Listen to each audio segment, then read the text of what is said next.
Assalamualaikum warahmatullahi wabarakatuh. Salam matematika untuk kita semuanya. Baik, pada hari ini materi kita yang akan kita pelajari yaitu tentang koordinat kartesius. Dalam matematika, koordinat kartesius digunakan dalam menentukan setiap titik di dalam bidang dengan memakai dua bilangan yang biasa disebut sebagai koordinat X dan juga koordinat Y dari titik tersebut.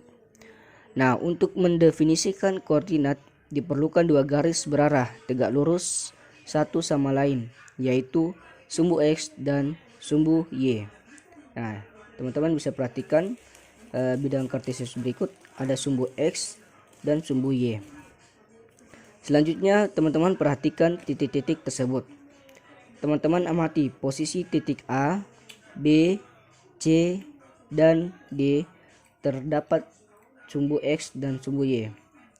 Dari gambar tersebut, kita dapat menulis posisi titik-titik sebagai berikut.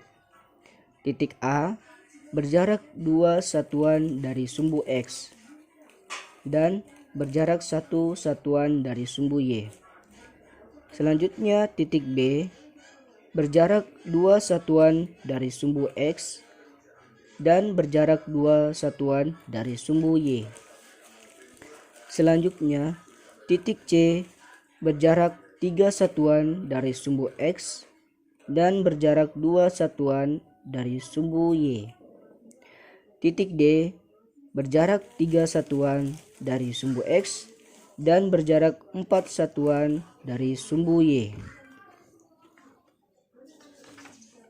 Sehingga kita dapat menulis koordinat pada posisi titiknya sebagai berikut.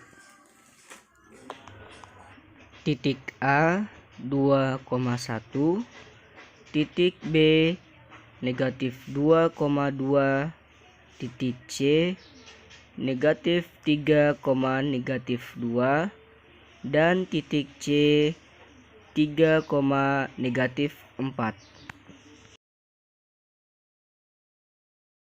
Selanjutnya yaitu menentukan posisi titik terhadap titik asal dan titik tertentu. Teman-teman bisa perhatikan gambar berikut. Nah, dari gambar berikut sebutkan koordinat titik A, B, C terhadap titik E. Yang pertama yaitu koordinat titik A terhadap titik E, yaitu 10 satuan ke kanan dan 5 satuan ke bawah. Yang kedua, koordinat titik B terhadap titik E, yaitu 12 satuan ke kanan dan 3 satuan ke atas. Yang terakhir, koordinat titik C terhadap titik E, yaitu 6 satuan ke kanan dan 2 satuan ke atas. Nah, untuk titik D dan titik F terhadap titik E, teman-teman bisa menentukannya sendiri. Selanjutnya yaitu posisi garis terhadap sumbu X dan sumbu Y. Teman-teman perhatikan koordinat kartesius berikut, di mana terdapat 3 garis, yaitu garis L, garis M, dan garis N. Nah, dari ketiga garis tersebut, kita bisa menentukan posisi garis terhadap sumbu X dan sumbu Y. Garis yang pertama yaitu garis L, sejajar dengan sumbu Y dan tegak lurus dengan sumbu X. Garis yang kedua yaitu garis M, sejajar dengan sumbu X dan tegak lurus dengan sumbu Y.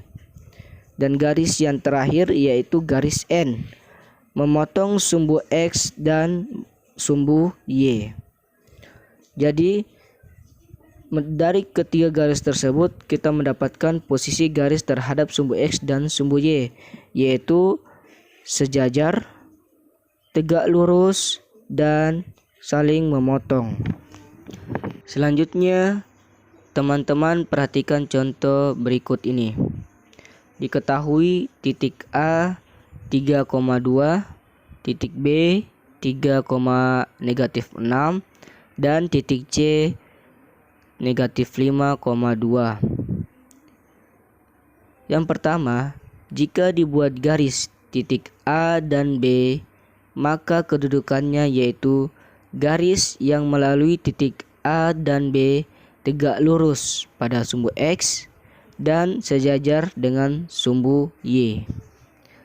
Selanjutnya, yang kedua yaitu jika dibuat garis titik A dan C, maka kedudukannya yaitu garis yang melalui titik A dan C sejajar sumbu X dan tegak lurus pada sumbu Y. Yang terakhir yaitu jika dibuat garis titik B dan C, maka kedudukannya yaitu garis yang melalui titik B dan C memotong sumbu X dan sumbu Y.